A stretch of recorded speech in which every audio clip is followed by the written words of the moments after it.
नमस्कार। 4C supreme law के इस नए एपिसोड में एक बार पुनः मैं आपका स्वागत करता हूं। आज फिर एक दिलचस्प मुकदमा किसके खिलाफ? एमवे इंडिया लिमिटेड के खिलाफ है यह मुकदमा। एमवे के नाम से भला कौन आदमी इस देश में परिचित नहीं है।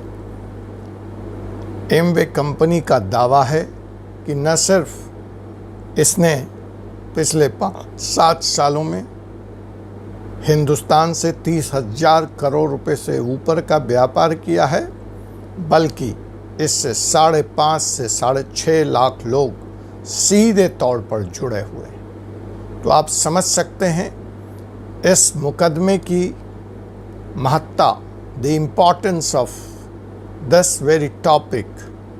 6 to 6.5 lakhs people are directly associated with the MB company as claimed by the company. So you can imagine if one person is related with 4 लोग भी उस एक आदमी से जो एमवे के साथ जुड़ा है, जो काम कर रहा है 6.5 लाख लोगों में, तो 4 का भी एक एवरेज आंकड़ा हम लेके चलें तो यह जनसंख्या करीब 30 लाख लोगों को सीधे तौर पर प्रभावित करती है। इसके अलावा इनडायरेक्ट तौर पर वो सारे सप्लायर जो इसको माल सप्लाई करते हैं और ऐसे तमाम वेंडर्स जो इनको विभिन्न तरह की सर्विसेज देते हैं। बहुत बड़ा नेटवर्क है पूरे देश में, बहुत बड़ा जाल है और अब तो ये मैन्युफैक्चरिंग भी करने का दावा करते हैं इंडिया में। तो 40 या 50 लाख लोगों को सीधे तौर पर प्रभावित करने वाला एमवे इंडिया प्राइवेट लिमिटेड आज है परेशानियों के घेरे में। और मैं doctor Ajay Kumar Pandey, advocate supreme court of India, लेकर आया हूँ आपके बीच यही मुकदमा जो 40 से 50 लाख लोगों को प्रभावित करती है। एमवे के साथ या ऐसे मिलते जुलते वाले कामों को अगर शामिल कर लिया जाए, छोटी बड़ी कंपनियों को शामिल कर लिया जाए, तो न जाने यह संख्या 2 से 5 करोड़ के बीच में कहीं भी सीधे तौर पर लोगों को प्रभावित करती है। तो अगर आप इस चैनल पे नहीं बने हुए हैं तो मेरी दरख्वास्त है कि आप जल्द से जल्द इस चैनल पे आ जाएं और इस महत्वपूर्ण और इस खास एपिसोड को देखना ना भूलें, जो कि पूरी तौर पर आधारित है एमवे इंडिया पर, एमएलएम कंपनियों पर, भारत में काम करने वाली मनी सर्कुलेशन स्कीम पे, मनी सर्कुलेशन स्कीम में संलिप्त या काम करने वाली कंपनियों के बारे में। तो आइए आपकी इजाज़त से इस मुकदमे को हम आगे बढ़ाते हैं। जनाब, अभी अपने एक ताज़ा तरीन कार्रवाई में, अपनी एक सख्त कार्रवाई में ED, enforcement directorate of India ने एमवे के पूरे व्यापार को न सिर्फ गैरकानूनी करार दिया, बल्कि 767 करोड़ रुपए जब्त कर लिया। ईडी का दावा है कि एमवे का जो पूरा व्यापार है वह गैर कानूनी है। यह कंपनी कहती कुछ और है और करती कुछ और है।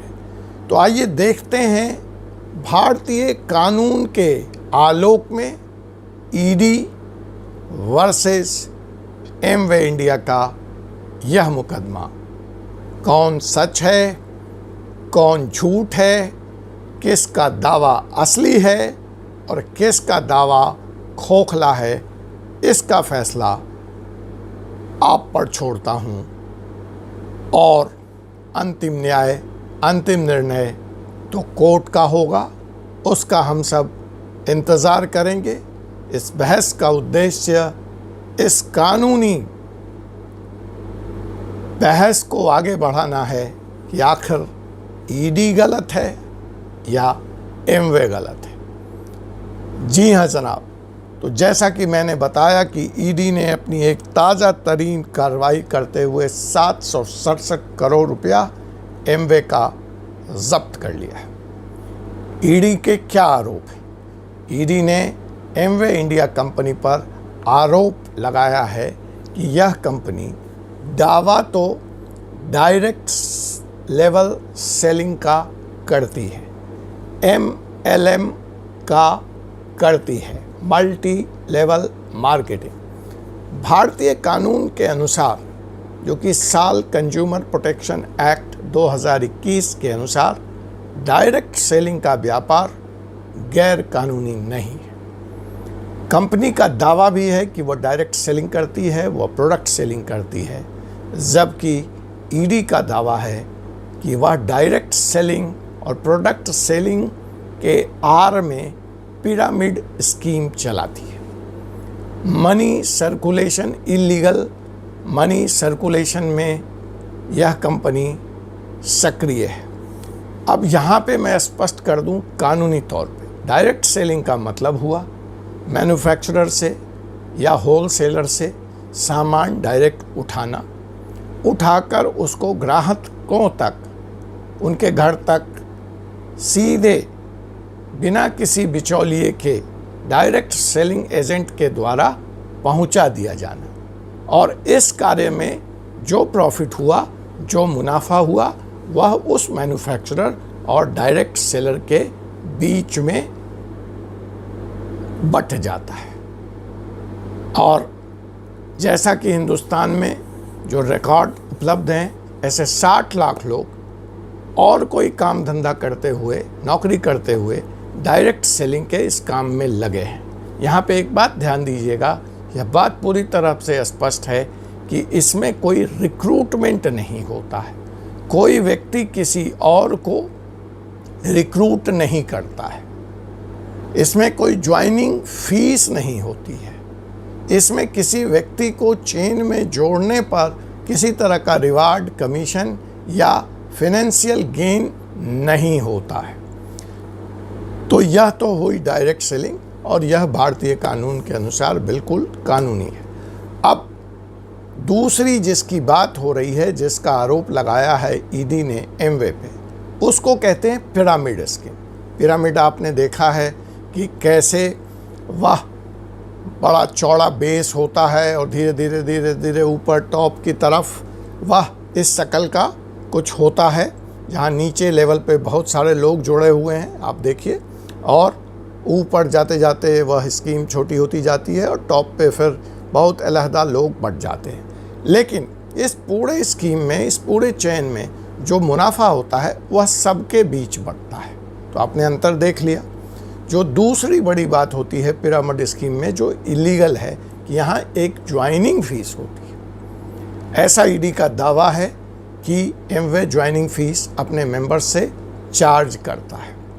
जो तीसरी बड़ी बात पिरामिड स्कीम में होती है वह यह होती है कि यहाँ पर मेंबर्स को यह लालच दिया जाता है, यह बताया जाता है कि वह रातों रात अमीर बन सकते हैं, क्योंकि एक चेन है, वो अपने नीचे जितने लोगों को जोड़ेंगे और वो जितना काम करेंगे उसका भी कमीशन आपको यहाँ पे मिलेगा। तो प्राइवेट मनी सर्कुलेशन, मनी का सर्कुलेशन हो रहा है, और जोड़ इस बात पे होता है कि आप नए लोगों को जोड़ें, आप अपने चेन को लंबा करें, ऐसा आपके सीनियर्स बताते हैं। और जब लोग इसमें अपने को ठगा हुआ महसूस करते हैं तो सीनियर्स उनको यह कहते हैं कि आपने ठीक से काम नहीं किया, आपने मेहनत नहीं की, आपने अपनी टीम बड़ी नहीं की। इस स्कीम में, जैसा ईडी का दावा है और जो पिरामिड स्कीम में होता है, इवन जो इनके डेमोन्स्ट्रेशन फंक्शंस होते हैं उसको ज्वाइन करने के लिए भी पैसे देने पड़ते हैं। तो ईडी का ऐसा दावा है कि जो एमवे इंडिया का यह पूरा स्ट्रक्चर है वह पिरामिड स्कीम है, वह एक स्कैम है, वह डायरेक्ट सेलिंग का मुखौटा है, असली काम इलीगल मनी सर्कुलेशन है। और इन आरोपों को सत्य पाए जाने के कारण 767 करोड़ रुपया ईडी ने एमवे का फ्रीज किया है, इनके खिलाफ कानूनी कार्रवाई की है। इन्हें उन बैंड कंपनियों की सूची में शामिल करने की सिफारिश की है जिसमें जापानी गद्दा, मैग्नेटिक बेड था, गोल्ड लायन था, गोल्ड किंग था। ऐसी तमाम MLM कंपनियां जो भारत में बंद हो चुकी हैं, अक्षय गोल्ड था, एग्री गोल्ड था, जापान लाइफ था, इत्यादि इत्यादि।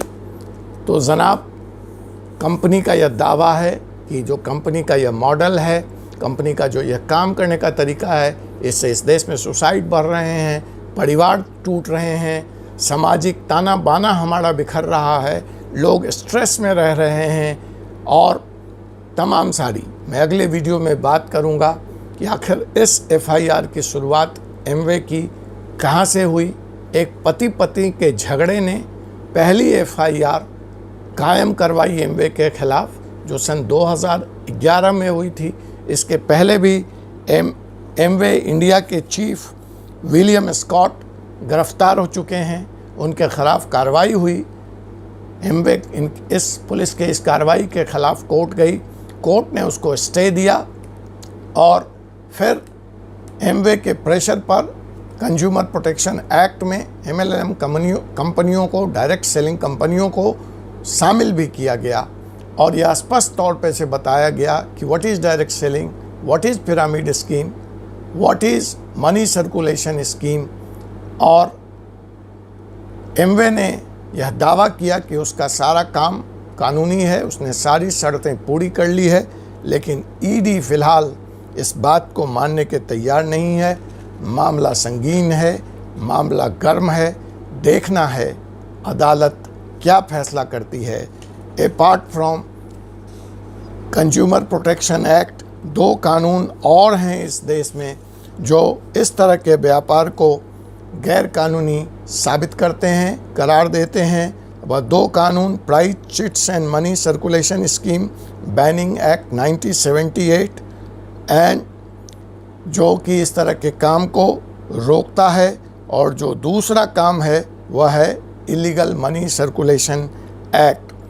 तो consumer protection act, price chits and money circulation scheme banning act 1978, इन कानून के फाउंडेशन पे, बिंदुओं पे एमवे के इस कृत्य को एक बार पुनः तौला जा रहा है और देखना है सरकार एमवे के इस काम को कानूनी करार देती है या गैर कानूनी करार देती है। आने वाले दिनों में एमवे अपने काम करने के तरीकों में क्या परिवर्तन करता है कि वह कानून के सामने स्पष्ट तौर पर, सीधे तौर पर सामने आ सके और अपने को बेगुनाह और निर्दोष साबित कर सके। आप दर्शकों के लिए एक संदेश है, सोचकर समझकर MLM कंपनियों से जुड़ें, चिट फंड कंपनियों से जुड़ें। कई लोग, कई शहर, कई गांव पूरी तरह से तबाह हो चुके हैं, ख़त्म हो चुके हैं। तो सावधान रहने की ज़रूरत है। कंपनियों के दावों की अच्छी तरह से जांच परख कर लें और जब वह समझें या सुनिश्चित हो जाए कि वह कानून सम्मत है, उसका काम गैर कानूनी नहीं है, तभी आप ऐसी MLM कंपनियों से जुड़ें। और मेहनत करना, उद्यम करना गैर कानूनी नहीं है, लेकिन गैर कानूनी काम में संलिप्त होकर रातों रात अमीर बनने का सपना शायद आपको कहीं का नहीं छोड़ेगा। यह मेरी सलाह है। कानून का डॉक्टर अजय कुमार पांडे। आपसे मुलाकात होगी अगले एपिसोड में, जहां मैं बताऊंगा कि कैसे एक पति पत्नी की लड़ाई ने एमवे के खिलाफ FIR का धरातल तैयार किया और आज यह मुकदमा ईडी की कार्रवाई क्षेत्र में है और यहां तक पहुंच चुका है। उस बारे में हम बात करेंगे 4C सुप्रीम लॉ इंटरनेशनल के अगले एपिसोड में। अगर आपने हमारा चैनल अब तक सब्सक्राइब नहीं किया है तो ज़रूर सब्सक्राइब कर लें, बेल आइकन बटन को दबा लें ताकि आने वाले दूसरे एपिसोड की सूचना आपको समय से मिल सके। हमारा यह एपिसोड आपको कैसा लगा कमेंट बॉक्स में जाकर बताने की कृपा ज़रूर करें। तब तक के लिए विदा।